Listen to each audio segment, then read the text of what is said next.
Andrew here guys, welcome back to Drew Tutorial, and in this video I'm going to show you how to export a single contact in Google Contacts.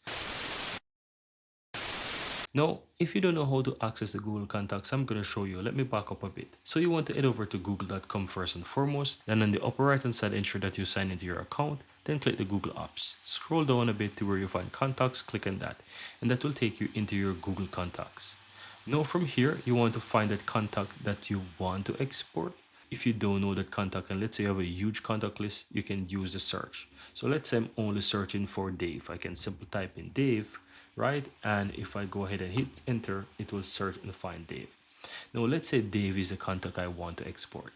Just simply hover over that, and on the right hand side you have three dots. Click on this more action here. Here you have the option to export. Go ahead and click on export, and you can choose how you want to export that contact. Let's say I'm going to export it as a CSV. Simply ensure that it's selected and go ahead and click on export, and you will see that it exported contact for me as a CSV file. And that's it. Here you have it, guys. I really hope you found value within this video, and if you do, don't forget to take a moment to give this video a like and hit that subscribe button so that you'll never miss out when I release future videos just like this one. Thank you guys for watching, and see you next time.